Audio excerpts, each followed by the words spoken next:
Learn the latest developments surrounding the future of Romelu Lukaku as the club are opening talks with Inter Milan over a possible loan return. We have news on Richarlison, we have news on our new kit as well, so I hope you guys definitely enjoy. You might be wondering, I'm actually surprised to see you, Nini. I'm actually surprised myself, to be fair. If you guys don't know, I do have COVID at this point in time. Yesterday I was just gone completely. Quickly, I want to say shout out to everyone in the comments yesterday who gave me advice on, taking this supplement, this vitamin, this drink. I do have things like my vitamin D here already, cod liver oil too, always taking it every single day. But of course, appreciate the love shown my way, you guys, means a lot. But I just thought while I'm feeling energy right now, I want to take advantage of it and make videos. So I hope you guys enjoy. Smash that like button if you're surprised to see me. And without wasting any more time, let's start things off and let's talk about the photos released today of the official look of our kit. Now, it's not like this is new news in that sense of like we never knew what the new kit for next season was going to look like. We've seen it time and time again, but now we're officially seeing the marketing pics being taken. I do know that a few weeks back already, the squad and the team have already taken all their like promo stuff in the new kit already. I'm hearing that the launch of the new kit is going to come sometime around early July as well too, so not too far away at this point in time. In terms of how the design is actually looking right now though, it's very safe, it's very plain. You might be surprised by the squiggly lines on the collar. I told you guys just a few months back actually that the reason behind why they've adopted this style for the collar is because they want to fight against all the replicas and fake hits made. Of course, having these like unique designs makes it very hard to do that, and essentially that's why they've made the kit look this safe and kind of plain in my opinion. This kit literally looks like our kit from the 15-16 season with a collar on top. I think it's not outrageous, it's too strong of words, but it's definitely giving vibes where it's like they had leftover stock and they just made some quick update. I'm sounding cynical, I know. Let's blame it on the illness today, you guys, but one day I want to see a kit that's just like absolute gas, that's absolute fire. I think Nike, some of the kits have been alright, some of the kits have definitely grown on me. I think last season's kit, you guys know, definitely grew on me, like the bold electric yellow, blue, dark blue. On the field, the players looked on point playing in it as well. It wasn't too bad, but this one is looking very like bland and meh in my opinion. But how do you guys find it? Is this like a must cop for you? And before I go, of course, quick plug as well too, for anyone who's still interested in buying any of this season's kits, merchandise, in the description below, use my affiliate links and get up to 10% discount code using Nini10. Right now, let's talk the latest news surrounding interest in Richarlison of Everton. Now, this report did come out from a Brazilian publication, and I guess, Monitor FC, as we tend to be every single summer, continues to live on and live on. Basically, a summary of the article is essentially that, Richarlison had hopes of maybe playing for Real Madrid, but after realizing actually how much games am I going to get over Vinicius, over guys like Benzema, Hazard, etc., he's had more realistic ambitions, and it seems like Spurs and us are the clubs showing interest, with Spurs being the favourites at this point in time to sign the player. Richarlison feels like if he was to make the move away to sign for either club, he'd be very confident in the game time he could accumulate and get. And it does seem like Everton would want around like 60 million euros to actually sell and release the player. Now, before I continue on, I do want to quickly talk about this like Monitor FC situation that we always find ourselves in.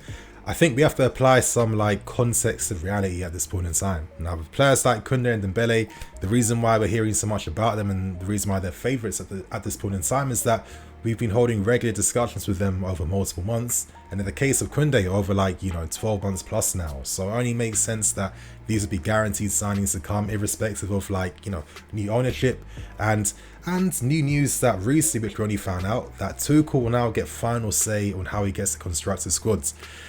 Naturally, it means that for other positions, especially in defence, where maybe hopefully before the sanctions came, you're hoping that maybe you can entice Rudiger to stay, you can entice Christensen to stay.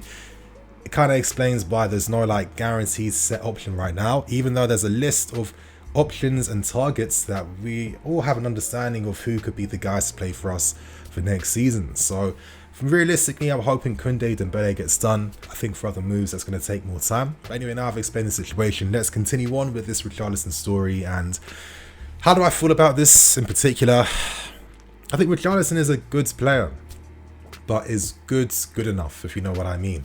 We're like the third best team in the country. We've got serious competition now behind us from United, from Tottenham as well too, from Arsenal potentially, and even from Newcastle, who, you know, some of the players they're linked with, if they're able to secure the targets that is literally out there publicly, they could be like a top 10 team for next season. For me, I just think that when there's options like Gabriel Jesus available, where, you know, Man City are offering the player to him, his agents are offering him out right now, who's going to cost less than the 60 mil. For Richarlison, who's a much better player too. It's a no-brainer for me. Now with Richarlison, he's definitely an interesting player. He's super direct, very direct. He's not like a skillful Brazilian player. He relies more on the physicality, the pace, acceleration, things like that. But he is quite technical. You know, he can play on the left, on the right, in the middle, and up front in the two as well. He is both-footed, which is a nice, handy thing to have in an attacking player too. And last season he got 10 goals, 5 assists, which is very respectable considering the struggles that Everton had under Benitez during the start of last season. Now maybe his goal return hasn't been spectacular. I think it's been averaging like at least past 2 seasons was like 13 goals for Everton, which is alright. But I think here is for me my issue with maybe having like strong interest in him. I think there's definitely a ton of room for improvement in this game. I think his conversion, for example, I'm looking at stats like under 15% conversion based on like a lot of shots he's taken, which isn't good. And I think that kind of sums up, I think, my biggest thing with the player, which is his decision making. I think for a guy that's able to isolate himself quite well up against his man quite a lot of times, that final decision making just isn't on point all the time. You know, it's either like over dribbling for no reason, or like not playing the cross early enough, or not having his head up at the moment and then missing a run on the counter attack. I just think that, you know, if a club like us that's trying to compete against the big boys right now, you need more guarantees in terms of the quality you're expecting in the final third. That's what it comes down to. Like if Richarlison was being looked at as like a squad player because we had like amazing attackers already, I'd understand that. But for the price and money, I don't think it's a move for me personally. And I think he makes more sense at Spurs, who I hope will continue to be underneath us as the next season goes on. But still though, you know, I got to be open-minded with the player too. Only recently he's been playing more up front for Everton.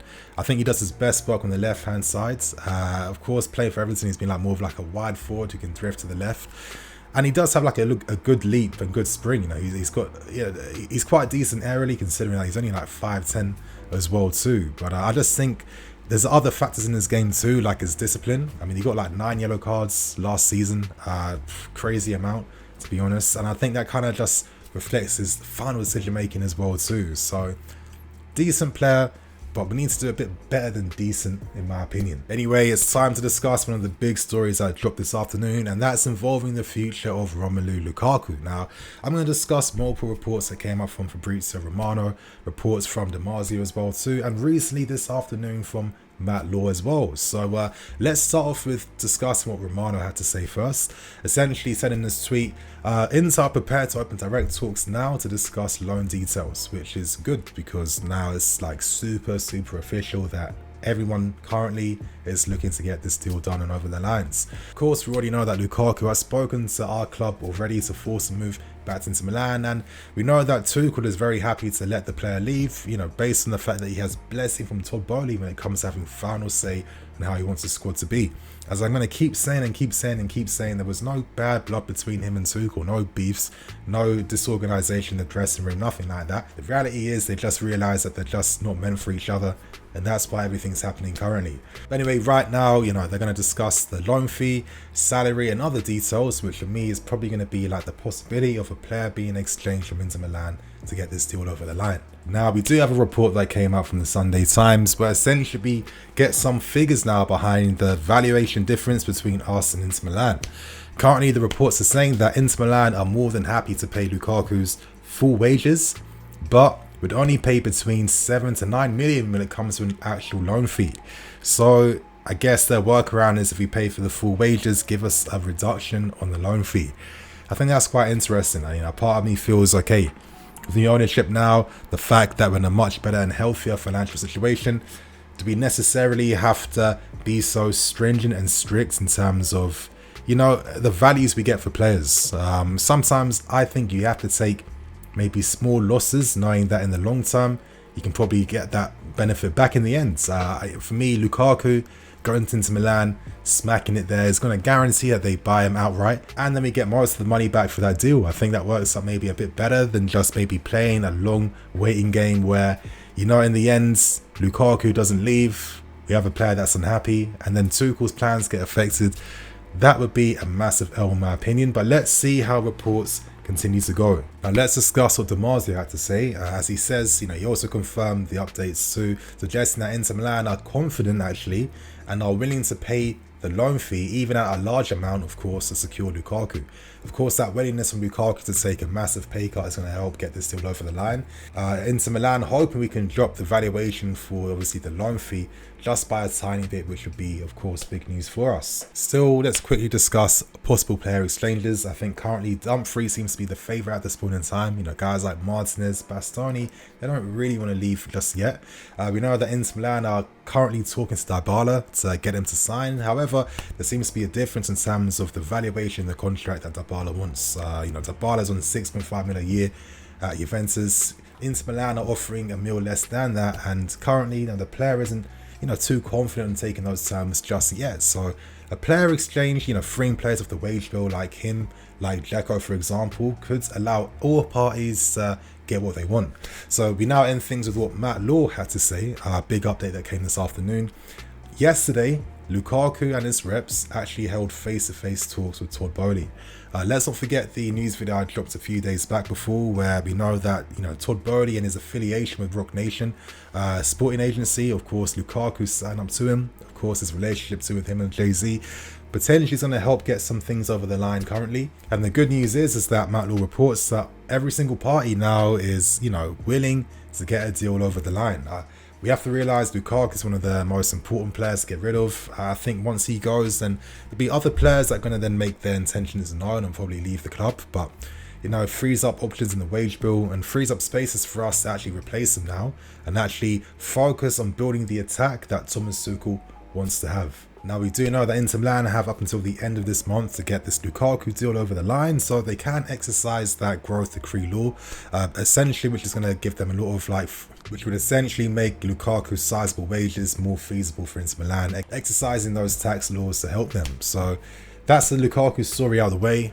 We end things with the final story. That's all the stories today, you guys. Let's see if any more reports come out, and let's hope that if they do, that, you know, this like euphoria I'm feeling right now is going to last, so I have more energy for later today. So on that note, I'm the EFC, this is Blue Lions TV. I'll catch you guys later with some more videos. Cool.